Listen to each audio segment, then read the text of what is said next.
छात्र छात्री समस्त को शुभ सकाळ शुभेच्छा एवं शुभ कामना। आशा करछि समस्ते भलरे रहिथान्तु एवं आपण मानकर परिवार मध्य भलरे रहिथाउ एवं सीएसआर ओडिया क्लास को देखुथिबा समस्त श्रोतागण एवं अभिभावक अध्यापक गुरुजन गुरुमा को समस्त को भक्तिप्रति प्रणाम एवं नमस्कार।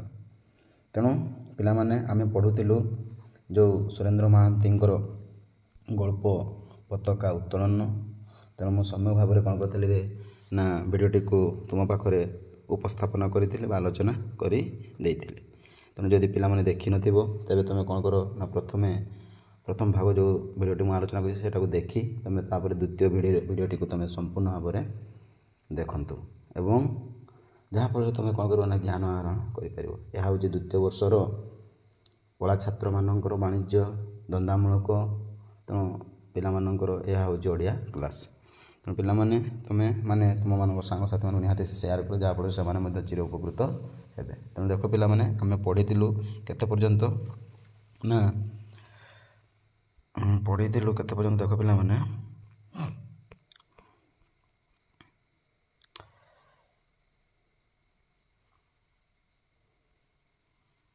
तेणु आम पढ़ीलु केते पर्यंत ना सोमनाथ महापात्रंकर बा राय बहादुर कौन होता ना हस्ती गुड़िक कौन खंड विखंडित हो जाऊला केमिति ना जिते बड़े ये भारत वर्ष तार स्वाधीनतार जयध्वनि पूरा सारा विश्व को सारा भारत को सारा राज्य को कौन कर प्रकम्पित करूला। तेणु से जय जय ध्वनि तेणु सोमनाथ महापात्रंकर हस्ती गुड़िक चूर्ण हो जाऊले। तेणु ये आम पढ़ीलु। तेणु पिला माने जदि भिडियो गुड़िक भल लगुव तेणु निहाती शेयर कर लाइक कर और मतामत दियो। तेणु समस्त को आउ थे सीएसआर ओडिया क्लास तरफ समस्त को आउ थे शुभेच्छा और शुभ कामना। तेणु देख पिला माने आज मु कौन करी हेउ घंटे बरम हेले मु कौन कर पूर्ण भाव में तुमको आज आलोचना करी देवी। तो आज जो विषय रही सुरेंद्र महांतींकर पताका उत्तोलन। तापर देख पिला माने कौन कहूँ ना राय बहादुर क्षिप्त पर झरका घर झरका कबाट गुड़िक पुणी खोली देला। सांगे सांगे क्षिप्त मन कि सांगे सांगे जाइए कौन कला ना जिते सब कबाट झरका गुड़िक खोली देले। बाहर कोलहल झड़ पर घर भितर प्रत्येक स्तब्ध अंधकार कौन थराई दे गला। तेणु एमाने जो कोलहल जो स्वर जो स्वाधीनतार स्वर जो स्वाधीनतार कोलहल कौन होता ना ये महापात्र बाबू को पूरा स्तब्ध कर दौला। से जो रोते से कण जा कौन होता ना ये स्वरध्वनि गुड़िक जो स्वाधीनतार स्वरध्वनि हो बा आंदोलन स्वरध्वनि हो ताको कौन कर प्रकम्पित कर दौला एवं से थरी उठुले। तापर राय बहादुर झरका बाटे तलर रास्ता को चाहिए। रास्तार जयध्वनि कर चली एक विराट पटुआर अर्थात पटुआर कहले एकत्रित होकर दल हो जाऊे। स्वाधीन भारतर तिरंगा पताका धरी समस्ते कौन करते हाथ में तिरंगार पताका आम जातीय पताका को से कौन करते हाथ में सब धरी थे। पटुआर अग्रणी अर्थात से दलर अग्रणी आगरे तांकर कौन होता परलोकगत अर्थात जड़े किए मरी जाते ज्येष्ठ पुत्र एकमात्र पुत्र हूँ विजय। ए विजय कौन होता ना सभा आगरे से चली थाए कहार ए महापात्रंकर तांकर परलोकगत जो ज्येष्ठ पुत्र एकमात्र पुत्र ये विजय तेणु कौन होते ना से आगरे चली थे। तेणु पिला माने जो सुरेंद्र महांती जो चरित्र गुड़ी को उपस्थापन कर चरित्र गुड़ी को तुमको मन रखा पड़ो। प्रथम किए हेले राय बहादुर सोमनाथ महापात्र तापर द्वितीय हेले विजय बाबू। तापर देख हाथ में तार स्वाधीन भारतर एक प्रकांड त्रिरंगा झंडा धरी उन्मत्त पर से जयध्वनि होता। जय स्वाधीन भारत की वज्र निर्घर्ष पर पहड़ी फेरुए जय। तेणु यही से कौन कहते स्लोगान दे दे जाऊले जमीती वज्र बिजुड़ी भली शब्द शुणा जाऊला। राय बहादुर झरका पाखर चली आसी कांथरे स्विच मारी आलुओ जड़ाइले। तापरे तकिया तलू गोटे चाबी लेंता काढ़ी घरर गोटे कोणे ड्रयर चेस्टर गोटाए ड्रयर फिटाइले। ତେଣୁ ତାଙ୍କ ପାଖରେ କ'ଣ ଥିଲା ଗୋଟେ ଡ୍ରୟର ଚେଷ୍ଟର ଏବଂ ଗୋଟାଏ ଡ୍ରୟର ଅର୍ଥାତ୍ ଗୋଟେ ଆଲମାରି ଭଳି ବା ଗୋଟେ ଟେବୁଲ୍ ତଳେ ଯେମିତି ଡ୍ରୟର ଥାଏନି ସେଇ ଡ୍ରୟର ଗୋଟିଏ ସେ କ'ଣ କଲେ ନା ଖୋଲିବାକୁ ଲାଗିଲେ। ଏହି ଡ୍ରୟର ଚେଷ୍ଟଟି ତାଙ୍କର ଏକାନ୍ତ ନିଜସ୍ୱ ଅର୍ଥାତ୍ ତା'ର ନିଜର। ଏହାର ଚାବି ସେ ଭୁଲରେ ସୁଦ୍ଧା କାହା ହାତରେ ଦେଇ ନଥିଲେ କେବେ, କାହାରିକୁ ସେ ଦେଇ ନଥାଏ ସେ ଡ୍ରୟରର ଚାବି କାଠି। ରାୟବାହାଦୁର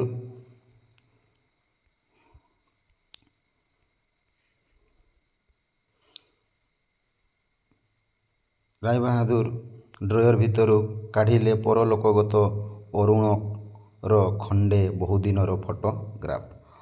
ପରଲୋକଗତ ଅର୍ଥାତ୍ ଯେଉଁମାନେ ମୃତ୍ୟୁବରଣ କରିଥିବା ତାଙ୍କରିର ତାଙ୍କ ଗୋଟିଏଙ୍କର ବା ପୁଅଙ୍କର ଗୋଟିଏ କ'ଣ ହେଇଥିଲା ନା ଗୋଟିଏ ଅରୁଣର ଗୋଟିଏ ଫଟୋ ବା ଫଟୋଚିତ୍ର ବା ଫଟୋଗ୍ରାଫ କାଢ଼ିଲେ। ଗୋଟିଏ ଭେଲଭେଟ୍ ବାକ୍ସରେ ଅତି ଯତ୍ନରେ ସୁରକ୍ଷିତ ଥିଲା ସେ ଫଟୋ ଖଣ୍ଡିକ। ଗୋଟିଏ ଭେଲଭେଟ୍ ଅର୍ଥାତ୍ ଯେଉଁଠି ଆମେ କ'ଣ କହିଥାଉ ଫଟୋ ଗୁଡ଼ିକ ରଖିଥାଉ, ହଁ କି ନାହିଁ, ଯେଉଁ ଆମେ କହିଥାଉ ଫଟୋଗ୍ରାଫ ବା ଫଟୋ ସବ୍ କରି ଯେଉଁ ରଖିନଥାଉ ଫାଇଲ୍, ତେଣୁ ସେଇ ଫାଇଲ୍ ଭଳିରେ ସେ କ'ଣ କରିଥିଲେ ନା ସେଠି ସେ ରଖିଥିଲେ। ତାପରେ ଅରୁଣର ସେଇ ପ୍ରତିଭାଦୀପ୍ତ ଏବଂ ଆଦର୍ଶଜଳ ଚେହେରା ସୁନ୍ଦର ଭାବରେ କ'ଣ ହେଉଥିଲା ଦେଖାଯାଉଥିଲା। କିଏ? ଏଇ ଅରୁଣ। ପରିଧାନରେ ଅସହଯୋଗକାରୀ ସତ୍ୟାଗ୍ରହୀର ପରିଚ୍ଛେଦ ସୁନ୍ଦର ଭାବରେ କ'ଣ ହେଉଥିଲା ନା ଦେଖାଯାଉଥିଲା। ଏବଂ ଯେହେତୁ ସେ ଯୁବପିଢ଼ି ସଂଗ୍ରାମୀ, ତେଣୁ ସୁନ୍ଦର ଯୁବକ ଅବସ୍ଥାର ଫଟୋ, ତେଣୁ ଅତି ସୁନ୍ଦର ଦେଖାଯାଉଥିଲା। ହଠାତ୍ ମନେ ହେଲା ବିଦ୍ୟୁତର ଆଘାତରେ ରାୟବାହାଦୁର ଯେପରି ଟଳି ପଡ଼ିବେ। ତେଣୁ ସେ ହଠାତ୍ ବା ମନେ ପଡ଼ିଯାଉଥାଏ କ'ଣ ହୋଇଥାଉ ନା ଏ ବିଦ୍ୟୁତ ଆଘାତରେ ଯେମିତି ସେ କ'ଣ ହେଇଯିବ ଟଳି ପଡ଼ିବ ବୋଲି ସେ ଭାବୁଥାଏ। ତାଙ୍କର କମ୍ପିତ ହାତରୁ ଫଟୋଟି କ'ଣ ହେଇଗଲା ନା ତଳେ ଖସି ପଡ଼ିଲା। ତାଙ୍କର କମ୍ପିତ ଥରି ଉଠୁଥିବା ଶରୀରରୁ ଏବଂ ହାତରୁ ସେ ଫଟୋଟି କ'ଣ ହେଇଗଲା ନା ତଳେ ପଡ଼ି ଖସି ପଡ଼ିଲା। ତାପରେ ଦେଖ ମୁହୂର୍ତ୍ତକ ଭିତରେ ପ୍ରକୃତିସ୍ଥ ହୋଇ ରାୟବାହାଦୁର ଫଟୋଟି ତଳୁ ଉଠାଇ ନେଇ ପୁଣି ସେ ଭଲଭେଟ୍ ବାକ୍ସ ଭିତରେ ବନ୍ଦ କରି ରଖିଦେଲେ। ତାପରେ ସେହି ଡ୍ରୟର ଭିତରୁ କାଢ଼ିଲେ ଗୁଡ଼ାଏ ମେଟାଲ ଆଉ ସନନ୍ଦ ପତ୍ର। ଏଇଟା ମେଟାଲ ନୁହେଁ ମେଡ଼ାଲ, ମେଟାଲ ପଡ଼ିଦେଲେ। ତେଣୁ ଏଇଟା ହେଉଛି କ'ଣ ମେଡ଼ାଲ ଆଉ ସନନ୍ଦ ପତ୍ର। ମେଡ଼ାଲ ହେଉଛି ପୁରସ୍କାର ଏବଂ ସନନ୍ଦ ପତ୍ର ହେଉଛି ସାର୍ଟିଫିକେଟ୍ ବା ପ୍ରଣାମ ପତ୍ର, ହଁ କି ନାହିଁ। ତେଣୁ ସେ ବାହାର କଲେ। ସନନ୍ଦ ପତ୍ର ଗୁଡ଼ିକ ଉପରେ ଇତିମଧ୍ୟରେ ଗୋଟିଏ ହଳଦିଆ ଆସ୍ତରଣ ମାଡ଼ି ଗଲାଣି। ତେଣୁ କ'ଣ ହେଇଗଲା ନା ସେ ଯେଉଁ ସାର୍ଟିଫିକେଟ୍ ଗୁଡ଼ିକରେ ମାନେ ହଳଦୀ ବା ହଳଦିଆ ରଙ୍ଗ କ'ଣ ହେଇଗଲାଣିରେ ବା ଲାଗିଗଲାଣି ବା ପଡ଼ିଗଲାଣି। ରାୟବାହାଦୁର ମୁକ ପରି ଚାହିଁ ରହିଲେ। ଧୀର ସ୍ଥିର ଭାବରେ ସେ ଚାହିଁ ରହିଛନ୍ତି ଏକଦା ବିଜୟାଜ୍ଜଳ ଅତୀତର ସେହି ପ୍ରାଣହୀନ ସ୍ମାରକୀ ଗୁଡ଼ିକୁ। ତେଣୁ ସେଗୁଡ଼ିକୁ ଦେଖିକରି ସେ କ'ଣ କରୁଛନ୍ତି ମନେ କରୁଅଛନ୍ତି। ଗୋଟିଏ ସନନ୍ଦ ରାୟବାହାଦୁର କମ୍ପିତ ହାତରେ ଥରି ପଢ଼ିବାକୁ ଆରମ୍ଭ କଲେ। ସନନ୍ଦ ଅର୍ଥାତ୍ ହେଉଛି ଗୋଟିଏ ସାର୍ଟିଫିକେଟ୍ ବା ଗୋଟିଏ ଖବର ବା ଯେତେବେଳେ ସେ କ'ଣ ହେଇଥିଲା ନିଯୁକ୍ତି ପାଇଥିବା ସମୟରେ ଯେଉଁ ତାଙ୍କର କୁହନ୍ତି ନା ନିଯୁକ୍ତି ପତ୍ର ବା ସେଇ ସନନ୍ଦ କ'ଣ ହେଉଥିଲେ ନା ସେଇଟାକୁ ସେ ଥରି ଥରି ପଢ଼ିବାକୁ ଆରମ୍ଭ କଲେ। 1923 ସାଲରେ, ତେଣୁ ଏଠି ପିଲାମାନେ ଟିକେ ମନେ ରଖୁଥିବରେ ତୁମର ଯେଉଁ ସର୍ଟ କ୍ୱେଶ୍ଚନ୍ ରହିଥିବ ଯେ କିଏ ବା କେଉଁଠୁ ସେ କ'ଣ କଲେ ନା ସନନ୍ଦ ପ୍ରମାଣପତ୍ର ଗୁଡ଼ିକ ବାହାର କଲେ, ହଁ କି ନାହିଁ, ଏବଂ କେତେ ମସିହାର କଥା ଯେଉଁ ଅଗଷ୍ଟ 14 ତାରିଖ, ହଁ କି ନାହିଁ। ପୁଣି ଆହୁରି ଗୋଟେ କ୍ୱେଶ୍ଚନ୍ ରହିଛି ଯେ ତାଙ୍କର ଦଳରେ କିଏ ଆଗରେ ଯାଉଥିଲେ, ଅରୁଣ, ହଁ କି ନାହିଁ। ତେଣୁ ଏଗୁଡ଼ିକ ତୁମେ ମନେ ରଖିବାକୁ ତୁମକୁ ପଡ଼ିବ, ସେଇ ହେଉଛି ତୁମର ସର୍ଟ କ୍ୱେଶ୍ଚନ୍। ତାପରେ ଦେଖ 1923 ସାଲରେ ଖୋଦ୍ ବ୍ରିଟିଶ ସରକାରଙ୍କ ଦ୍ୱାରା ସେ ସନନ୍ଦଟି ପ୍ରଦତ୍ତ ହୋଇଥିଲା କୌଣସି ଏକ ଦରବାର ଉପଲକ୍ଷେ। କୌଣସି ଦରବାରରେ ତାକୁ କ'ଣ ହେଇଥିଲା ଏଇ ସନନ୍ଦଟି ବା ଏଇ ପ୍ରମାଣପତ୍ରଟି କ'ଣ ହେଇଥିଲା ନା ତାକୁ ମିଳିଥିଲା। କେତେ ମସିହାରେ ନା 1923 ସାଲରେ। କାହାଙ୍କ ପାଖରୁ ନା ବ୍ରିଟିଶ ସମ୍ରାଟଙ୍କ ପାଖରୁ। ତେଣୁ ପିଲାମାନେ ଏଇଟା ମଧ୍ୟ ତୁମେ ମନେ ରଖିବାକୁ ପଡ଼ିଥିବ। ଏଥିରେ ଲେଖା ଥିଲା, କ'ଣ ଲେଖା ହେଇଥିଲା ନା ଦେଖ, ବ୍ରିଟିଶ ସିଂହାସନ ପ୍ରତି ଆପଣଙ୍କର ନିଷ୍ଠା ଏବଂ ଅନୁରକ୍ତି ମହାମହିମ ବ୍ରିଟିଶ ସମ୍ରାଟଙ୍କୁ ମୁଗ୍ଧ କରିଛି। ବ୍ରିଟିଶ ସିଂହାସନ ପ୍ରତି ଏ ଅତୁଳନୀୟ ଅନୁରକ୍ତି ପାଇଁ ଆପଣ ନିଜର। ତେଣୁ ଯେହେତୁ ଏଇ ମହାପାତ୍ର ରାୟବାହାଦୁର କ'ଣ ହେଇଥିଲେ ନା ବ୍ରିଟିଶମାନଙ୍କ ପାଖରେ ପୋଲିସ ଚାକିରି କରିଥିଲେ, ସେହି ସମୟରେ ଯେଉଁ ନିଯୁକ୍ତି ପାଇଥିଲେ ବା ଯେଉଁ ଶପଥ ପାଠ କରିଥିଲେ ବା ତାଙ୍କୁ ଯେଉଁ ଶପଥ ପାଠ କରାଯାଇଥିଲା ସେଇଟା ସେ କ'ଣ ହେଇଥିଲା ଲେଖାଯାଇଥିଲା, ହଁ କି ନାହିଁ। ତେଣୁ ତୁମେମାନେ ମଧ୍ୟ ଦେଖିଥିବ ଆମର ଯେତେବେଳେ ମନ୍ତ୍ରୀ ମାନେ ଆସନରେ ବସିଥାନ୍ତି ବା ବିଜୟୀ ହୋଇସାରିଲା ପରେ କିଛି ଦିନ ଗଲା ପରେ କ'ଣ ହୋଇଥାନ୍ତି ତାଙ୍କର ଶପଥ ପାଠ ସବୁ ଗ୍ରହଣ କରିଥାଏ ଏବଂ ତାଙ୍କୁ କିଛି ସନନ୍ଦ ମିଳିଥାଏ, କିଛି ପ୍ରମାଣପତ୍ର ମିଳିଥାଏ, କିଛି ସାର୍ଟିଫିକେଟ୍ ମଧ୍ୟ ମିଳିଥାଏ କି ନାହିଁ। ଠିକ୍ ସେହିପରି ତେଣୁ ଯେହେତୁ ଇଏ ରାୟ ବାହାଦୁର ପାଖରେ ବା ଏ ଇଂରେଜମାନଙ୍କ ପାଖରେ ସେ ଚାକିରି କରିଥିଲେ, ତେଣୁ ତାଙ୍କୁ ଏଇଭଳି କ'ଣ ହେଇଥିଲା ନା ସନନ୍ଦ ମିଳିଥିଲା ଏବଂ ସନନ୍ଦରେ କ'ଣ ଲେଖା ହେଇଥିଲା ନା ଏଇ ବ୍ରିଟିଶମାନଙ୍କର ଶାସନଟିକୁ ଲେଖା ହୋଇଥିଲା। ତାପରେ ଦେଖ ତେଣୁ ପିଲାମାନେ ତୁମେ ଏଇଟା ମଧ୍ୟ ମନେ ରଖିଥିବ ଯେ କ'ଣ ଲେଖା ହେଇଥିଲା। ତେଣୁ ତୁମକୁ ଏଇ ଯେଉଁ ରହିଛି ଏଟାକୁ ମଧ୍ୟ ସେ ଡାଇରେକ୍ଟ ପକାଇଦେବ ଏବଂ ଏଇଟା କାହାର ଉକ୍ତି ମଧ୍ୟ କହିବ। ତେଣୁ ଏଇ ଉକ୍ତିଟି ହେଉଛି କାହାର? ଇଂରେଜମାନଙ୍କର ଶାସନର ଉକ୍ତି। ତାପରେ ଦେଖ ରାୟ ବାହାଦୁରଙ୍କର ଦୁଇ ଆଖି ଆଗରେ କିଏ ହଠାତ୍ ଯେମିତି ଟାଣି ଦେଇଗଲା କୁହୁଡ଼ିର ଗୋଟିଏ ପର୍ଦ୍ଦା। ତେଣୁ ସେ କ'ଣ କରୁଛି, ସେ ପଢ଼ିକିରି ପୁଣି କ'ଣ ହେଉଛି ଡରି ଯାଉଛନ୍ତି ବା ସେ ଭୟଭୀତ ହୋଇଯାଉଛନ୍ତି। ହାତରୁ ତାଙ୍କର ସେ ସନନ୍ଦ ପତ୍ରଟି ଖସି ପଡ଼ିଲା। ପୁଣି କ'ଣ ହେଇଗଲା ଖସି ପଡ଼ିଗଲା, ଭୟଭୀତ ହୋଇଗଲାଣି ନା, ଚରମ ସୀମାରେ ସେମାନେ କ'ଣ ହେଇଗଲେ ନା ପହଞ୍ଚିଗଲେଣି। ଏଇ କଥା ସବୁ ଭାବୁ ଭାବୁ ତେଣୁ ସେ ଥରି ଯାଉଥିବା ସମୟରେ ତାର କ'ଣ ହେଉଛି ନା ବିଭିନ୍ନ ଯେଉଁ ଫଟୋ ପଡ଼ିଗଲାଣି, ପୁଣି କ'ଣ ପଡ଼ିଯାଉଛି ଏଇ ସନନ୍ଦ ପତ୍ରଟି ମଧ୍ୟ ଖସି ପଡ଼ିଗଲାଣି। ସେ ଆଜି କି 25 ବର୍ଷ ତଳେ, ଆଜି 25 ବର୍ଷ ତଳର କଥା ସେ କ'ଣ କରୁଛି ମନେ କରୁଅଛି। ତେଣୁ ସେ ପ୍ରଥମେ କହିଛନ୍ତି ହଁ କି ନାହିଁ, ସୁରେନ୍ଦ୍ର ମହାନ୍ତି ସେ ସୁନ୍ଦର କହିଛନ୍ତି ଯେ 3 ପିଢ଼ି ଏବଂ 3ଟି ସମୟ ଏବଂ 25 ବର୍ଷ ତଳର କଥା ଏଇ ଗଳ୍ପଟିରେ ସେ କ'ଣ କରିଛନ୍ତି ପରିପ୍ରକାଶ କରିଛନ୍ତି। ତେଣୁ ସେ ଯେତେବେଳେ ସନନ୍ଦି ପତ୍ରରେ ଖସି ପଡ଼ିଲା ସେତେବେଳେ ସେ ମନେ କରି ଉଠିଲେ ଏଇ 25 ବର୍ଷ ତଳର କଥା। ଚୌରୀ ଚୌରା ବିପ୍ଳବ ଅର୍ଥାତ୍ ଚୌରୀ ଚୌରା ବିପ୍ଳବ ଆମେ ପଢ଼ିଛୁ, ଲବଣ ସତ୍ୟାଗ୍ରହ, ତାପରେ ହେଉଛି ଦାଣ୍ଡିଯାତ୍ରା ଏବଂ ଚୌରାଚୌରୀ ବିପ୍ଳବ। ତେଣୁ ଏଇ ଚୌରାଚୌରୀ ବିପ୍ଳବ ଅର୍ଥାତ୍ ଗୋଟେ ମହାତ୍ମା ଗାନ୍ଧୀଙ୍କର ଏଗୁଡ଼ିକ ବିପ୍ଳବ ଥିଲା। ଏଠି ଅଧିକାଂଶ ଲୋକ କ'ଣ ହେଇଥିଲେ ଏଇ ଇଂରେଜମାନେ କ'ଣ କରିଥିଲେ ନା ଆମର ଭାରତୀୟମାନଙ୍କୁ ସେମାନେ କ'ଣ କରିଥିଲେ ଚୌରୀ ଚୌରା ଜେଲଖାନାରେ ସେମାନଙ୍କୁ ପୋଡ଼ି ଦେଇଥିଲେ ବା ମାରି ଦେଇଥିଲେ, ଏଇଟା ଆମେ ପଢ଼ିଛୁ। ତେଣୁ এই ଚୌରୀ ଚୌରା ବିପ୍ଳବ ପରେ ଭାରତରେ ମନ୍ଥରର ଜାତୀୟ ଆନ୍ଦୋଳନର ଯୋଡ଼ ନାଟିକାରେ ଜାଗିଥିଲା ଏକ ନୂତନ ସ୍ପନ୍ଦନ। ଯେତେବେଳେ ଏଇ ଚୌରୀ ଚୌରାରେ ଅନେକ ଭାରତୀୟ ଲୋକମାନେ କ'ଣ ହେଇଥିଲେ ମୃତ୍ୟୁବରଣ କରିଥିଲେ। ତେଣୁ ସେମାନେ ଜଗି ରହିଥିଲେ ଏବଂ ସେମାନେ ଛପିକି ରହିଥିଲେ ବା ଜଗିକି ରହିଥିଲେ କିଭଳି ଆମେ ଆଜି ଏଇ ଦେଶରେ ସ୍ୱାଧୀନତା ପାଇବୁ। ତାପରେ ଦେଖ ସନ୍ତ୍ରାସବାଦ ସେହିଦିନ ଭାରତର ଜାତୀୟ ଆନ୍ଦୋଳନରେ ଆଣି ଦେଇଥିଲା ଏକ ନୂତନ ଆଭିମୁଖ୍ୟ। ତେଣୁ ଯେଉଁମାନେ ସେମାନେ କ'ଣ ହେଇଥିଲେ ଦେହାନ୍ତ ହୋଇଥିଲେ ସେହି ଦିନଠାରୁ ସେମାନେ କ'ଣ ହେଇଥିଲେ ନା କିଭଳି ଦେଶ ଆମର ସ୍ୱାଧୀନ ହେବ, ତେଣୁ ତା'ର ଗୋଟିଏ ସେମାନେ ବାଟ ବା ଆଭିମୁଖ୍ୟ ସେମାନେ ଦେଖିପାରିଥିଲେ। ସନ୍ତ୍ରାସବାଦ ସେହିଦିନ ଭାରତର ଜାତୀୟ ଆନ୍ଦୋଳନରେ ଆଣି ଦେଇଥିଲା ଏକ ନୂତନ ଆଭିମୁଖ୍ୟ। ଏଠି ସନ୍ତ୍ରାସବାଦ କହିଲେ କେଉଁମାନଙ୍କୁ ବୁଝେଇବ? ଯେଉଁମାନେ ଆସି ଆମର ଭାରତରେ ଶାସନ କରୁଥିଲେ, ଏଇ ଇଂରେଜମାନେ ହେଉ ବା ଏଇ ସନ୍ତ୍ରାସବାଦୀମାନେ ହେଉ ବା ମାଓବାଦୀମାନେ ହୁଅନ୍ତୁ। ତାପରେ ଦେଖ ନା ସେତେବେଳକୁ ପୁଲିସ ବିଭାଗରେ ସେ ଜଣେ ଅସ୍ଥାୟୀ ସବ୍ ଇନ୍ସପେକ୍ଟର ମାତ୍ର।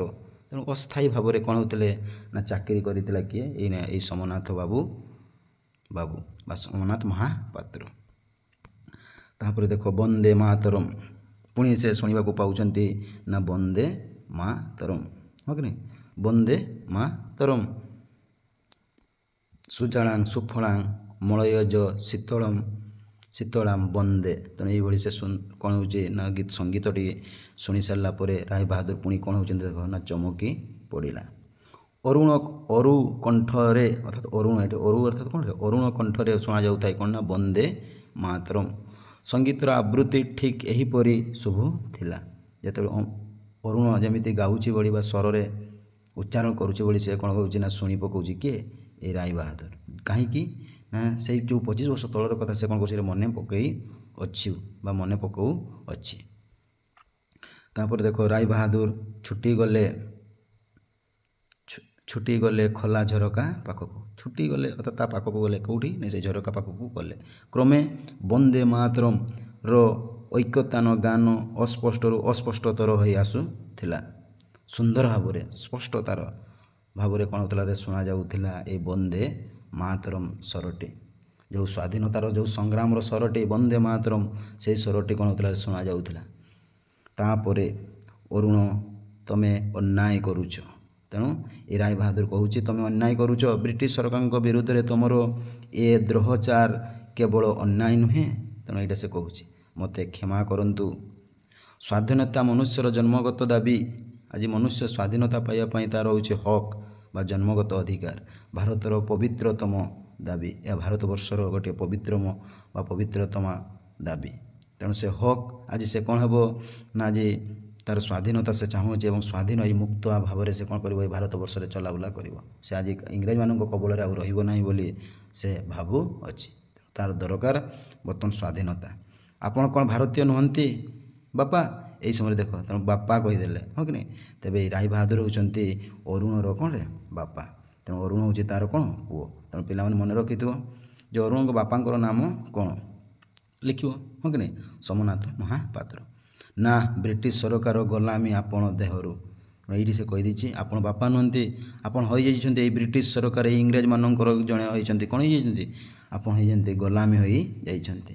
ଆପଣ ତାଙ୍କ ପାଖରେ ଆଜି ଗୋଲାମ ଚାକର ହୋଇ ରହିଛନ୍ତି। ତାଙ୍କର ସବୁକିଛି ତୁମେ ଖାଇକିରି ଆଜି ଆମ ପାଖରେ କ'ଣ କରୁଛ? ଗୋଲାମ କରି କରୁଛ। ତେଣୁ ଆପଣ ହେଇଛନ୍ତି ଆଜି ବା ଆପଣଙ୍କ ଦେହରୁ ଗୋଲାମ। ତାପରେ ଦେଖ ଅରୁଣ ଏଇଭଳି କହିଲି। ଅରୁଣ ଚିତ୍କାର କରି ଉଠିଥିଲେ ସେଦିନ ଭାବି ଆଇପି ଅର୍ଥାତ୍ ସେ ପୋଲିସ ଚାକିରି କରିଥିଲେ, ତେଣୁ ତାକୁ କହୁଥିଲେ ଆଇପୁର ବାହାଦୁର। ସେ CBEOBEKCIE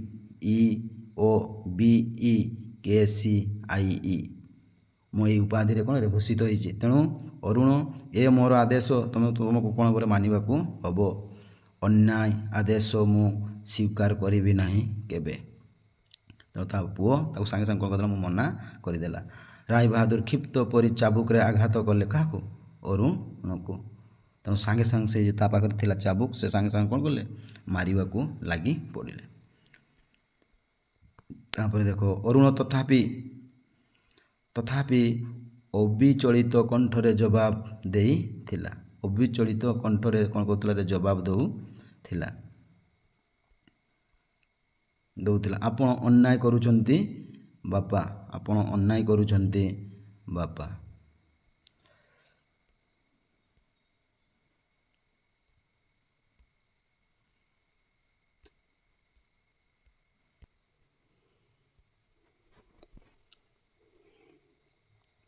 ରାୟ ବାହାଦୁର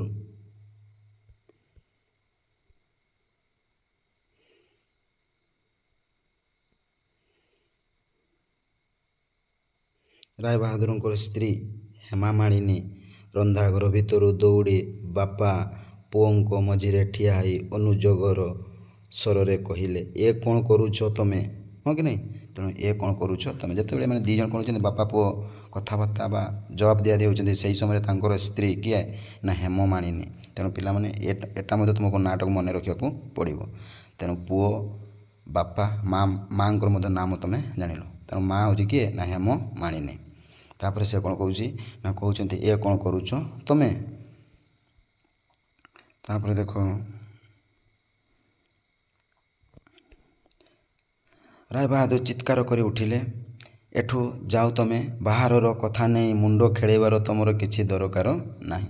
ଯାହାର ଦାନା ଖାଇ ମୁଁ ମଣିଷ ତାର ନିମ ହାରାମେ ଅସମ୍ଭବ। ମୁଁ କ'ଣ କରି ହେବି ନାହିଁ? ନିମ ହାରାମ ହେବି ନାହିଁ ବୋଲି କହୁଅଛି। କିଏ? ନା ଏଇ ସୋମନାଥ ବା ଏଇ ରାୟ ବାହାଦୁର।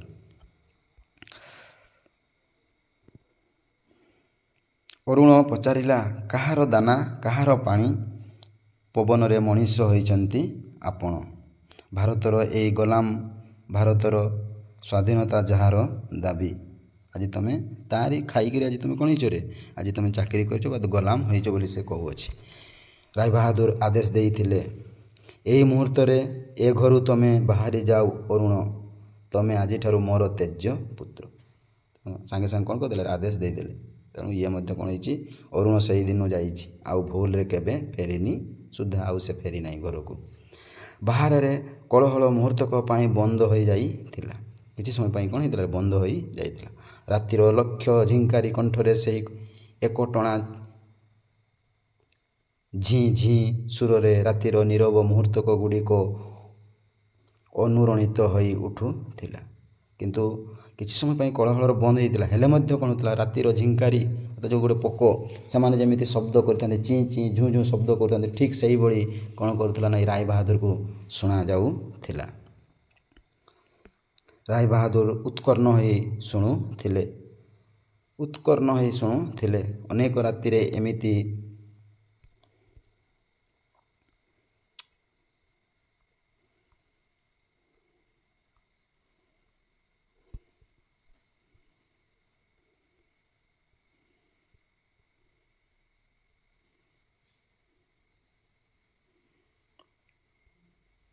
ଅନେକ ରାତିରେ ଏମିତି ଶୁଣନ୍ତି, କେବେ କେବେ ଅଧ ରାତିରେ ଯଦି ନିଦ ଭାଙ୍ଗିଯାଏ। କୋଉଠି କିଏ ଯେପରି କାନ୍ଦୁଥିଲା, ସଦ୍ୟ ବିଧବାର ପୁକୁଚିରା ସେ କାନ୍ଦ। ତାଙ୍କର ପୁତ୍ରବଧୂ ଅପୂର୍ଣ୍ଣା ବି ଏମିତି ଦିନେ କାନ୍ଦିଥିଲା। ତ ସେ ଯେଉଁ 25 ବର୍ଷ ତଳର କଥା ସେ ମନେ କରିକିରି ସେ କ'ଣ କରୁଛି, ମନେ ପକାଉଛି ଏବଂ ରାତିର ସ୍ୱର ଶୁଣିକିରି ସେ ନିଜକୁ ଭାରି ଦୁଃଖ ପ୍ରକାଶ କରୁଅଛି ଏବଂ ମନେ କରିଅଛି ତା'ର ଯେଉଁ ପୁତ୍ରବଧୂ କିଏରେ, ଅପୂର୍ଣ୍ଣା। ଏଇଟା ମଧ୍ୟ ମନେ ରଖିଥାଉ ରେ, ଅରୁଣଙ୍କ ସ୍ତ୍ରୀଙ୍କ ନାମ କ'ଣ ହେବ, ଅପୂର୍ଣ୍ଣା। ହଁ କି ନାହିଁ? ଏଇ ଅପୂର୍ଣ୍ଣା ଦିନେ ମଧ୍ୟ କ'ଣ ହେଇଥିଲା ରେ, ନା କାନ୍ଦିଥିଲା। ତେଣୁ ସେଇଟା ସେ ମନେ କରୁଅଛି। ତାପରେ ଦେଖ ପୋଲିସ ସାହେବର ହୁକୁମ। ଦେଖ ମହାପାତ୍ର,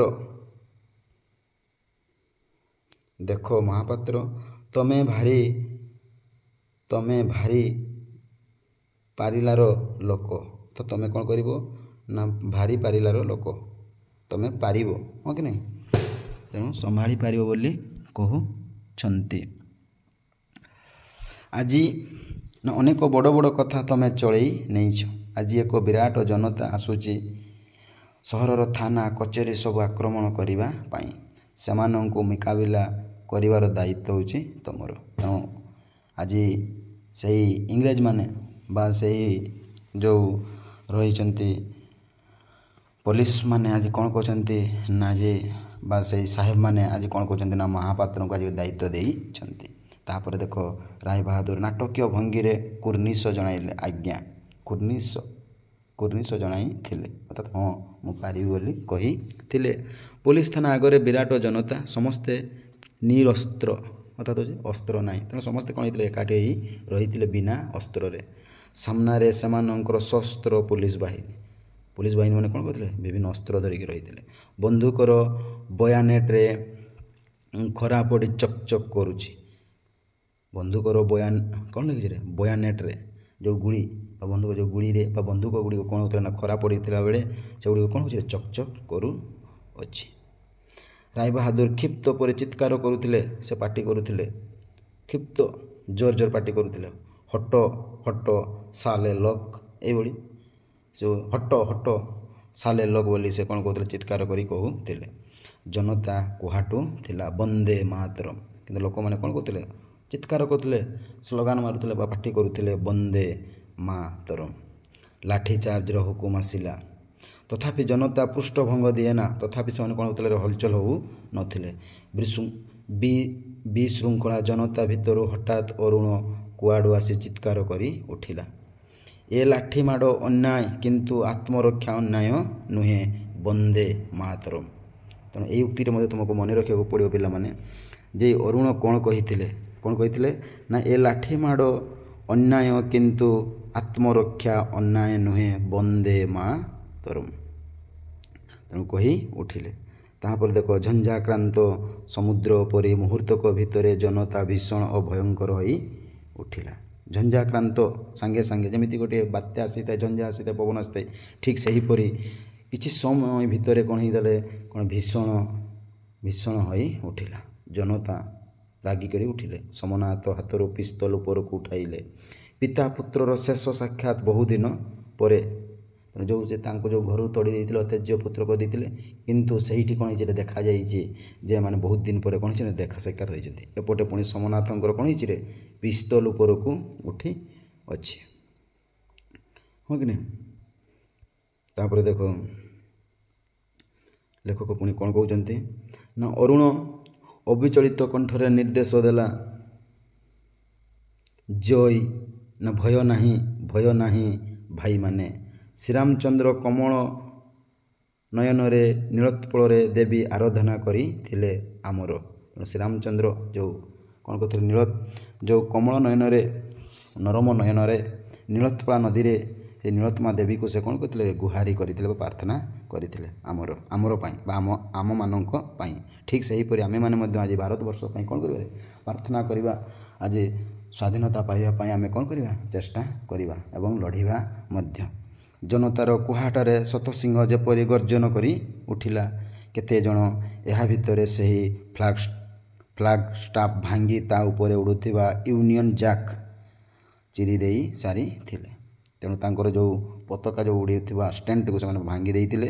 ପୁଣି ତାଙ୍କର ୟୁନିୟନ୍ ଜ୍ୟାକ୍ ପତାକାକୁ ମଧ୍ୟ ସେମାନେ କ'ଣ କରିଦେଇଥିଲେ ନା ଚିରି ଦେଇଥିଲେ। ତେଣୁ ପିଲାମାନେ ପତାକାର ନାଁଟାକୁ ମଧ୍ୟ ତୁମକୁ ମନେ ରଖିବାକୁ ପଡ଼ିବ। କ'ଣରେ ୟୁନିୟନ୍ ଜ୍ୟାକ୍। ଯେଉଁ ସାହେବମାନଙ୍କ ପତାକାର ନାମ କ'ଣ ଥିଲା ନା ୟୁନିୟନ୍ ଜ୍ୟାକ୍। ସେଟାକୁ ମଧ୍ୟ ସେମାନେ କ'ଣ କରିଦେଇଥିଲେ ଚିରି ଦେଇଥିଲେ। ଏହାକୁ ମଧ୍ୟ ଭାଙ୍ଗି ଦେଇଥିଲେ। ସୋମନାଥଙ୍କ ହାତରେ କ'ଣ ଥିଲା? ପିସ୍ତଲ ଫୁଟିଲା। ହାୟ ଭଗବାନ! ସେ ଚାହିଁଥିଲେ ସିନା ଖାଲି ଫାଙ୍କା ଆବାଜ କରିବାକୁ, ହଁ କି ନାହିଁ? ସେ ଚାହିଁଥିଲେ କ'ଣ କରିଥାନ୍ତେ? ଫାଙ୍କା ଆବାଜରେ ଗୁଳି ମାରିଥାନ୍ତେ।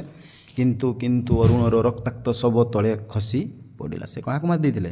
ଅରୁଣକୁ, ତା ପୁଅକୁ ସେ କ'ଣ କରିଦେଇଥିଲେ ନା ଗୁଳି କରି ଦେଇଥିଲେ। ସେହି ସମୟରେ ଯେତେବେଳେ ସେ ରକ୍ତାକ୍ତ ହୋଇ ପଡ଼ିଛନ୍ତି, ସେହି ସମୟରେ ଏ ସାହେବମାନେ କ'ଣ କରିଛନ୍ତି? ସାବାସ ମହାପାତ୍ର। ବ୍ରିଟିଶ ସମ୍ରାଟ ଏ ଅତୁଳନୀୟ କର୍ତ୍ତବ୍ୟ ନିଷ୍ଠାର ମହତ୍ତ୍ୱକୁ ଯଥାଯୋଗ୍ୟ ପୁରସ୍କୃତ କରିବେ। ତେଣୁ ଯେତେବେଳେ ସେମାନେ ଦେଖିଲେ ଏଇ ସାହେବମାନେ, ତେଣୁ ସେମାନେ କ'ଣ କଲେ? ଏଇ ମହାପାତ୍ରଙ୍କୁ କହିଲେ ତୁମକୁ ଗୋଟେ ନିହାତି କ'ଣ ଯଥାଯୋଗ୍ୟ ଗୋଟେ ପୁରସ୍କୃତ ଦିଆଯିବ ବୋଲି ତାଙ୍କୁ ଜଣାଇଲେ। ସେହିଦିନ ରାତିରେ ଅପୂର୍ଣ୍ଣାର ହାତରୁ କାଚ ଭାଙ୍ଗିଲା ବେଳେ ଅପୂର୍ଣ୍ଣାର ହାତରୁ କାଚ ଭାଙ୍ଗିଲା ବେଳେ ନାରାୟଣ ନାରାୟଣ କହିଥିଲା ବା ସେ ନିଜେ କ'ଣ ଥିଲା ଭାବିଥିଲେ। ତା ପରଦିନ ସୋମନାଥ ହୋଇଥିଲେ ଇନ୍ସପେକ୍ଟର। ତାପରେ ସେ କ'ଣ ହେଇଥିଲେ? ଇନ୍ସପେକ୍ଟର। ତେଣୁ ଏଇଟା ମନେ ରଖିଥିବ। ତେଣୁ ଯେତେବେଳେ ସେ ପୁଅକୁ ଗୁଳି କରି ମାରି ଦେଇଥିଲେ, ତାପରେ ସେ କ'ଣ ଚାକିରି ପାଇଥିଲେ? ଇନ୍ସପେକ୍ଟର, ହଁ କି ନାହିଁ? ତେଣୁ ଏଇଠି ଦେଖ ତାର ଯେଉଁ ମର୍ମନ୍ତକ ଦୁର୍ଘଟଣା, ହଁ କି ମର୍ମନ୍ତକ ଦୁର୍ଘଟଣା କହିଲେ ହେବ। ଯେଉଁ ଶୋକର ଛାୟା, ଯେଉଁ ବାପା ତାକୁ କ'ଣ କରିଦେଇଥିଲେ? ମାରି ଦେଇଥିଲେ। ଏବଂ ପରେ ଆସିକି ସେ ଦେଖୁଛନ୍ତି ତାଙ୍କର ପୁତ୍ରବଧୂର କାଚ ଭଙ୍ଗା ଦୃଶ୍ୟ। ତେଣୁ ଭାରି ତାକୁ କ'ଣ ହେଇଛି? କଷ୍ଟ ଦେଉଅଛି। ଏବଂ ସେଇ ରାତିରୁ ତା ପରଦିନ ତାକୁ କ'ଣ ହେଇ ମିଳିଛି ନା ସବ୍ ଇନ୍ସପେକ୍ଟର। ଜୀବନର ଗତ 25 ବର୍ଷ ଭିତରେ ସେ ନିଜକୁ ନିଜେ ସାନ୍ତ୍ୱନା ଦେଇ ଆସିଛନ୍ତି।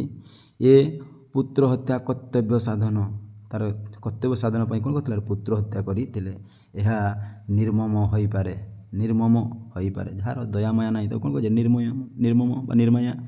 ତେଣୁ ନିର୍ମମ ହୋଇପାରେ, ମାତ୍ର ଅନ୍ୟାୟ ନୁହେଁ। ରାୟ ବାହାଦୁର ହଠାତ୍ ଚମକି ଉଠିଲେ ଘର ଭିତରେ ଶଙ୍ଖଧ୍ୱନି ଶୁଣି। ପୁଣି ଆହୁରି କ'ଣ ହେଇଥିଲା? ଶଙ୍ଖଧ୍ୱନି ବାଜିଲା ବା ସ୍ୱର ଶୁଣାଗଲା। ତେଣୁ ସେ କ'ଣ ହେଇଛି? ଚମକି ଉଠି ପଡ଼ିଛନ୍ତି। ଶଙ୍ଖଧ୍ୱନି କ'ଣ ହେଇଥିଲା ନା ଜଳି ଶଙ୍ଖଧ୍ୱନି କରୁଥିଲେ, ବାଜି ଉଠିଲା। ତାପରେ ହେମମାଳି ଦୋତଲା ବାରଣ୍ଡାରେ କେତେବେଳେ ଗୋଟିଏ ତିରଙ୍ଗା ପତାକା ଉଡ଼ାଇ ଏବଂ ସେଇ ପାଦ ତଳେ ତାର ଦୀପ ଜାଳି ଶଙ୍ଖଧ୍ୱନି କରୁଥିଲେ। ରାୟ ବାହାଦୁର ପାଗଳ ପରି ଧାଇଁ ଯାଇ ହେମାମାଳିଙ୍କ ହାତରୁ ଶଙ୍ଖଟା ଛଡ଼ାଇ ନେଇ କହିଲେ, ଏ କ'ଣ କରୁଛ ତମେ? ହେମାମାଳି ଚିତ୍କାର କରି ଉଠିଲେ, ମୋତେ ଛୁଅଁନା ତମେ ମୋ ଆଗରୁ ଆଜି ନା ମୋ ଅରୁଣ ଆଜି କ'ଣ ହେଇଛି ନା ଫେରି ଆସିଛି ମୋ କୋଳକୁ। ତେଣୁ ସେଇଠି ସେ କହୁଛି ମୋତେ ଛୁଅଁନା ଆଜି ମୋର ଅରୁଣ ଆଜି କ'ଣ ହେଇଛି? ଫେରି ଆସିଛି। କାହିଁକି ନା ସେ ଆଜି ମଧ୍ୟ କ'ଣ ହେଉଛି? ସେ ପ୍ରତିଧ୍ୱନି, ଯେଉଁ ସଂଗ୍ରାମର ଧ୍ୱନି ସେ ଆଜି କ'ଣ ହେଉଛି ନା ଶୁଣି ପାଉଅଛି। ତାପରେ ହେମମାଳି ଭହ ଭହ ହୋଇ କାନ୍ଦି ଉଠିଲେ। ଏମିତି କାନ୍ଦ ସେ କାନ୍ଦି ନଥିଲେ ଗତ 25 ବର୍ଷ ଭିତରେ କେବେ ମଧ୍ୟ, ହଁ କି ନାହିଁ? ଆଜି ସେଇଟା ସେ ଉପଲବ୍ଧ କରୁଛନ୍ତି କିଏ? ଏଇ ସୋମନାଥ ବାବୁ। ସେ 25 ବର୍ଷ ତଳର କଥାକୁ ଆଜି ଭାବୁଛନ୍ତି। ସେ କେବେ ବି କ'ଣ ହେଇଥିଲେ? ଏମିତି ସେ କାନ୍ଦି ନଥିଲେ। ତାପରେ ଦେଖ ରାୟ ବାହାଦୁରଙ୍କର ଦୁଇ ଆଖିରେ ନିଆଁର ଫୁଲକି ଉଡ଼ି ଆସୁଥିଲା। ସେ ତିରଙ୍ଗା ପତାକାକୁ କାଢ଼ି ଫିଙ୍ଗି ଦେଇ କହିଲେ, ଯେଉଁ ୟୁନିୟନ୍ ଜ୍ୟାକ୍ ପାଇଁ ଅରୁକୁ ଖୁନ କରିଛି ସେ ପତାକାର ପତନ ଅସମ୍ଭବ। ତେଣୁ ସେ କ'ଣ କହୁଛି?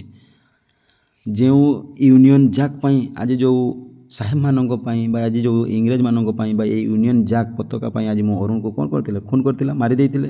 ତେଣୁ ସେଇ ପତାକା ଆଜି କ'ଣ ହେବ? କେବେ ବି ଅସମ୍ଭବ ହେବ ନାହିଁ ବୋଲି ସେ କହୁଅଛି। କିନ୍ତୁ ହେମମାଳି ଦର୍ପିତାର କଣ୍ଠରେ କହିଲେ, ଦର୍ପିତାର କଣ୍ଠରେ ମାନେ ସେ କାନ୍ଦି ଭର ହଁ କି ନାହିଁ? କରୁଣାରେ ସେ କ'ଣ ହେଇଥିଲେ? ଚିତ୍କାର କରି କହିଉଠିଲେ, ଯେଉଁ ପତାକା ପାଇଁ ଅରୁ ପ୍ରାଣବଳି ଦେଇଛି ସେ ପତାକା ଯୁଗେ ଯୁଗେ ରହିବ ଉନ୍ନତ ହୋଇ। ତାହାପରେ ହେମାମାଳି ଆବେଗ ଉତ୍ତେଜନାରେ ତଳେ ମୂର୍ଚ୍ଛିତ ହୋଇ ପଡ଼ିଗଲେ ବା ଅଚେତ ହୋଇଗଲେ। ରାୟ ବାହାଦୁର ଭିତରକୁ ଯାଇ ଅନେକ ଦିନର ସାହିତ୍ୟା ସିଲ୍କର ଗୋଟାଏ ୟୁନିୟନ୍ ଜ୍ୟାକ୍ ପତାକା କାଢ଼ି ଉଡ଼ାଇଲେ ସେହି ତିରଙ୍ଗା ପତାକା ସ୍ଥାନରେ। ତେଣୁ ଯିଏ ସେ ଯେଉଁ ରଖିଥିଲା ସେମାନଙ୍କର ଇଂରେଜମାନଙ୍କର ପତାକାକୁ ଆଣିକି ସେ କ'ଣ କଲେ ନା ଭାରତର ପତାକା ଓହ୍ଲାଇ ଇଏ କ'ଣ କଲେ ନା ତାଙ୍କରି ସ୍ଥାନରେ ଭାରତର ପତାକା ସ୍ଥାନରେ କ'ଣ କଲେ ନା ଏ ୟୁନିୟନ୍ ଜ୍ୟାକ୍ ପତାକାକୁ ଉଡ଼ାଇଲେ। ତା ପରଦିନ ସକାଳ ସାରା ରାତି ସୋମନାଥଙ୍କର ଆଖିରେ ନିଦ ନଥିଲା। ଅତି ସତର୍କ ପ୍ରହରୀ ପରି ସେ ସାରା ରାତି ଚେଇଁ ବସିଥିଲେ। ପ୍ରହରୀ ମାନେ କିସରେ ସକାଳ ମାନେ ରାତି ପରେ ରାତି ଯେଉଁ ପ୍ରହରୀ ସେ କ'ଣ ହେଇଥିଲା ନା ସାରା ରାତି ଚେଇଁକି ବସିଥିଲା ସେଇ ୟୁନିୟନ୍ ଜ୍ୟାକ୍ ପତାକା ପାଖରେ। ତା ତଳେ ହେମାମାଳିଙ୍କର ଦୀପ କେତେବେଳଠୁ କ'ଣ ହେଇଥିଲା ନିଭି ସାରିଥିଲା। ରାତି ସାରା ସ୍ୱାଧୀନତା ଉତ୍ସବର ମାତି ଘରକୁ ଫେରିଲା କିଏ ନା ବିଜୟ। ଆଉ ଜଣେ କାଣାଲାରେ ଗୋଟେ ଚରିତ୍ର ଆସିଲେ ସେ ଚରିତ୍ରଟା ହେଉଛି କିଏ ବିଜୟ। ଏ ଯେଉଁ ବିଜୟ ପାଇଲ ଇଏ ହେଉଛି ଅରୁଣଙ୍କର ପୁଅ ବିଜୟ। ଘରେ ପାଦ ଦେଇ ଏ ବିଚିତ୍ର ଦୃଶ୍ୟରେ ସେ ସ୍ତମ୍ଭିତ ହୋଇଗଲା। ସେ ପାଦ ଦେଉ ଦେଉ ସେ ଦେଖିଲେ ଯେ ଆଜି ଆମ ଘରେ କ'ଣ ହେଉଛି ଜ୍ୟାକ୍ ୟୁନିୟନ୍ ଜ୍ୟାକ୍ ପତାକା ଉଡ଼ୁଛି। ତେଣୁ ଏଇଟା ଦେଖିକି ସେ କ'ଣ ହେଇଗଲେ ଚୁପ୍ ହୋଇକି ରହିଗଲେ ବା ଛିଡ଼ା ହୋଇଗଲେ ସ୍ତମ୍ଭିତ ହୋଇଗଲେ। ମୁହୂର୍ତ୍ତକର ଜଡ଼ତା କଟିଯିବା ପରେ ବିଜୟ ପଚାରିଲା। କିଛି ସମୟ ଗଲା ପରେ ସେ କ'ଣ ହେଲା ନା ପଚାରିଲା ଏ କ'ଣ ହେଇଛି ଜେଜେ। ହଁ କି ନାହିଁ ଜେଜେ ଯେହେତୁ ଡାକିଲା ତେଣୁ ବିଜୟ ତା ନାତି ତେଣୁ ସେ କହିଲା ଜେଜେ ଆଜି ୟୁନିୟନ୍ ଜ୍ୟାକ୍। ରାୟ ବାହାଦୁର କହିଲେ ଦୁନିଆ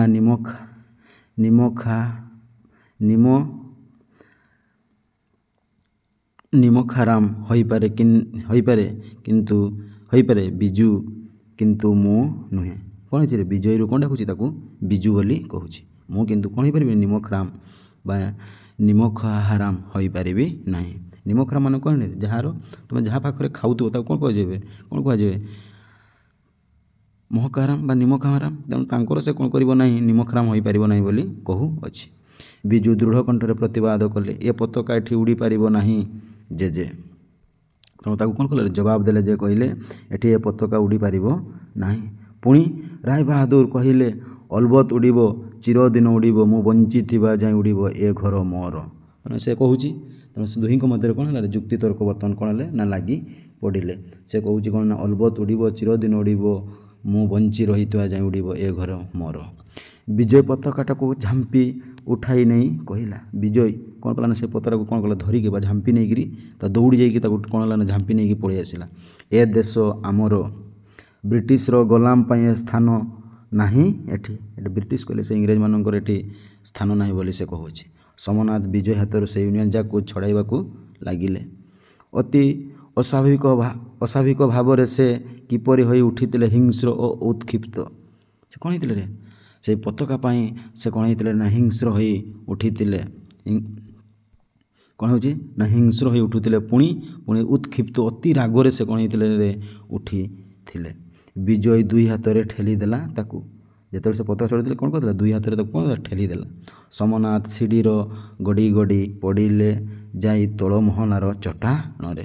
ମୁଣ୍ଡ ନାକ ଫାଟି ତଳେ ରକ୍ତର ସୁଅ ଛୁଟିଲା।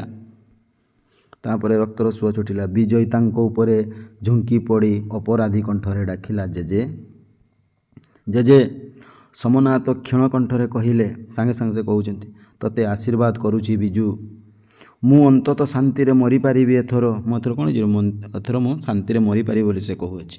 ତେଣୁ ତା ଉପରେ ସେ କ'ଣ ହେଇଛି ମାଡ଼ି ବସିଛି ଝିଙ୍କିକି ରହିଛି ତାକୁ ଟାଣିକି ଧରି ରହିଛି। ତେଣୁ ସେହି ସମୟରେ କ'ଣ କହୁଛି ସୋମନାଥ କ୍ଷୀଣ କଣ୍ଠରେ ଚୁପ୍ ଭାବରେ ସେ କ'ଣ କହୁଛି ତୋତେ ଆଶୀର୍ବାଦ କରୁଛି ବିଜୁ ମୁଁ ଅନ୍ତତଃ ଶାନ୍ତିରେ ମରିପାରିବି ଏଥର। ଏଇ ପତାକା ପାଇଁ କେତେ ରାଜ୍ୟ ଉଚ୍ଛିନ୍ନ ହୋଇଛି। ହଁ କି ଉଚ୍ଛିନ୍ନ ବିଚ୍ଛିନ୍ନ ହୋଇଛି। କେତେ ଯୁଦ୍ଧ ରକ୍ତପାତ ବା ନ ଘଟିଛି। ଏହି ପତାକା ପାଇଁ ନିଜ ହାତରେ ମୁଁ ଗୁଳି କରି ମାରିଛି କାହାକୁ ଅରୁଣକୁ। ଯେ ସେ କ'ଣ କରିଥିଲା ସେଇ ସମୟରେ ଯେଉଁ ବିଦ୍ରୋହ ସମୟରେ ସେଇ ଯେଉଁ ଚୋରାଚୋରି ଘଟଣା ବା ବିପ୍ଳବ ସମୟରେ କ'ଣ କରିଥିଲା ନା ଅରୁଣକୁ ସେ ମାରି ଦେଇଥିଲେ। ଏହି ପତାକା ପାଇଁ ତୁ ତୋର ବୁଢ଼ା ଜେଜେକୁ ମଧ୍ୟ ଆଘାତ କରିଛୁ ଅଥଚ ଭାବୁଛି ଏ ପତାକା କ'ଣ ଖଣ୍ଡେ ରଙ୍ଗୀନ କନା ମାତ୍ର ରଙ୍ଗ ଛାଡ଼ିଯିବ ତାର ତଥାପି ତାର ପତାକାର ଜୟ ହେଉ ତଥାପି ତୋର ପତାକାର ଜୟ ହେଉ ବୋଲି ସେ କହିଲେ। ହଁ କି ନାହିଁ। ତେଣୁ ପରିସର ନାଟକରେ ମଧ୍ୟ ସଂକ୍ଷେପରେ ସୁରେନ୍ଦ୍ର ମହାନ୍ତି କ'ଣ କରିଛନ୍ତି ରେ ନା କହିଛନ୍ତି। ତେଣୁ ସେ କ'ଣ କରିଛନ୍ତି ଏଇଠି ମଧ୍ୟ ସେ କହିଲେ ତଥାପି ତୋର ପତାକାର ଜୟ ହେଉ ବୋଲି କହୁଛନ୍ତି। ପାଟି ପଡ଼ିଗଲା। ସେ କ'ଣ ହେଇଗଲା ରେ ଧୀରେ ଧୀରେ ତା'ର ପାଟି ପଡ଼ିଗଲା, ଆଉ ସେ ଉଚ୍ଚାରଣ କରିପାରୁନାହାନ୍ତି। ଆଖି ଦୁଇଟା ଶେତା ହୋଇ ଆସିଥିଲା, ଧଳା ହୋଇ ଆସିଲା। ଶେତା ମାନେ ଧଳା ହୋଇ ଆସିଲା। ଦୁଇ ଜଣ ଭୃତ୍ୟ ମୁମୂର୍ଷୁ ରାୟ ବାହାଦୁରଙ୍କୁ ଟେକି ନେଇ ଗଲେ। ତେଣୁ ତା ପାଖରେ ଯେଉଁ ଥିଲେ ଦୁଇ ଜଣ, ସେମାନେ କ'ଣ କଲେ, ସାଙ୍ଗେ ସାଙ୍ଗେ ତାକୁ ଉପରକୁ ନେଇଗଲେ। ବିଜୟ ପ୍ରାଣହୀନ ପାଷାଣ ପରି ଚାହିଁ ରହିଥିଲା। ବିଜୟ କ'ଣ କରୁଥିଲା, ତାକୁ ଚାହିଁକିରି ରହିଥିଲେ। ପ୍ରଭାତର ସୂର୍ଯ୍ୟଦୀପ୍ତ ଆକାଶ ଆଡ଼େ, ସକାଳର ସେ ସୂର୍ଯ୍ୟ ଆଡ଼କୁ ସେ ଚାହିଁକିରି ରହିଅଛି। ଭାଦ୍ର ଆକାଶର ମେଘହୀନ ସୁନୀଳ ପଟ୍ଟଭୂମିରେ ସ୍ୱାଧୀନ ଭାରତର ତ୍ରିରଙ୍ଗା ପତାକା ଉଡ଼ୁଥିଲା ଫରଫର ହୋଇ। ତେଣୁ ଭାଦ୍ରବ ମାସରେ ଆକାଶ ନିର୍ମଳ ଏବଂ ଆକାଶକୁ ସେ ଚାହିଁକି ରହିଥିଲା, ଏବଂ ମେଘହୀନ ଆକାଶ ଏବଂ ସୁନ୍ଦର ଭାବରେ ସକାଳରେ କ'ଣ ହେଉଛି ନା, ସୂର୍ଯ୍ୟଙ୍କର କିରଣ ମଧ୍ୟ କ'ଣ ହେଉଛି, ସୁନ୍ଦର ଦେଖାଯାଉଛି। ଏବଂ ସେହି ସୂର୍ଯ୍ୟଙ୍କର କିରଣ କ'ଣ ହେଇଥିଲା, ଏଇ ପଟ୍ଟଭୂମିରେ ସ୍ୱାଧୀନର ଭାରତର ଯେଉଁ ଝଲସ ବା ଯେଉଁ ଝଲକ ସେ ଦେଖାଯାଉଥିଲା। ଏବଂ ସେ ଦେଖୁଥିଲେ ଜେଜେବାପାଙ୍କର ମୃତ୍ୟୁର ଶରୀର, ଏବଂ ସେ ମଧ୍ୟ ଚିନ୍ତା କରୁଥିଲେ ଯେ ଆଜି ଆମେ କ'ଣ ହେଲୁ ରେ, ଦେଶ ସ୍ୱାଧୀନ ହୋଇଗଲା। ତେଣୁ ଦେଶ ସ୍ୱାଧୀନ ହୋଇଗଲା। ତେଣୁ ଏତିକି ହେଉଛି ଆଜିର ଯେଉଁ ବିଷୟ, ପତାକା ଉତ୍ତୋଳନ। ତେଣୁ ଯେଉଁ ଲେଖକ ହେଉଛନ୍ତି ବା ଗଳ୍ପକାର କିଏ, ସୁରେନ୍ଦ୍ର ମହାନ୍ତି, ସୁନ୍ଦର ଭାବରେ ସେ କିଭଳି ନା ଯେ ଏହି ପତାକା ଉତ୍ତୋଳନ ଗଳ୍ପଟିକୁ ତୁମମାନଙ୍କୁ ସେ ଆଜି ଉପସ୍ଥାପନ କରିଯାଇଅଛି। ତେଣୁ ମୁଁ ଆଶା କରୁଛି ତୁମମାନଙ୍କୁ ମଧ୍ୟ ମୁଁ ସୁନ୍ଦର ଭାବରେ କ'ଣ କଲି ନା, ପତାକା ଉତ୍ତୋଳନ ବିଷୟଟିକୁ ମୁଁ ଆଲୋଚନା କରିଦେଲି। ତେଣୁ ସେ ସାର୍ ଓଡ଼ିଆ କ୍ଲାସ୍ ତରଫରୁ ଯେଉଁମାନେ ଦେଖୁଛନ୍ତି, ତେଣୁ ସମସ୍ତଙ୍କୁ ହାର୍ଦ୍ଦିକ ଶୁଭେଚ୍ଛା ଏବଂ ଶୁଭକାମନା। ସମସ୍ତେ ଭଲରେ ରହିଥାନ୍ତୁ। ତେଣୁ ରହୁଛି, ଶୁଭ ସକାଳ। ଜୟ ଜଗନ୍ନାଥ, ବନ୍ଦେ ମାତରମ୍, ଜୟ ହିନ୍ଦ। ଏବଂ ଏହାର ଯେଉଁ ସର୍ଟ କ୍ୱେଶ୍ଚନ୍ ଗୁଡ଼ିକୁ କ'ଣ କରିବେ ନା, ପରବର୍ତ୍ତୀ ଭିଡ଼ିଓରେ ମୁଁ କ'ଣ କରିଦେବି, ସମ୍ପୂର୍ଣ୍ଣ ଭାବରେ ଆଲୋଚନା କରିଦେବି। ଯେଉଁ 1 ନମ୍ବର ଏବଂ 2 ନମ୍ବର ସର୍ଟ କ୍ୱେଶ୍ଚନ୍ ଗୁଡ଼ିକ ମଧ୍ୟ ଆଲୋଚନା କରିବି। ତେଣୁ ଆଶା କରୁଛି ପିଲାମାନେ, ତୁମେମାନେ କ'ଣ କରିବ, ଥରେ ଦୁଇଥର କରି ଭିଡ଼ିଓଟିକୁ ଦେଖ, ତାହା ମଧ୍ୟରେ ତୁମେ କ'ଣ କରିବ ନା, ଜାଣିପାରିବ। ଏହାର ଡେସ୍କ୍ରିପସନ୍ ମଧ୍ୟରେ ମୁଁ କ'ଣ କରିବି, ଲିଙ୍କ୍ ଦେଇଦେବି ତା'ର ପ୍ରଥମ ଭିଡ଼ିଓଟିକୁ ଏବଂ ଦ୍ୱିତୀୟ ଭିଡ଼ିଓଟିକୁ, ଏବଂ ତା'ର ପ୍ରଶ୍ନ ଯେଉଁ ଆଲୋଚନା କରିବି ତା'ର ଭିଡ଼ିଓର ଯେଉଁ ଡେସ୍କ୍ରିପସନ୍, ତା'ର ମଧ୍ୟ ଲିଙ୍କ୍ ଦେଇଦେବି। ରହୁଛି, ଜୟ ଜଗନ୍ନାଥ।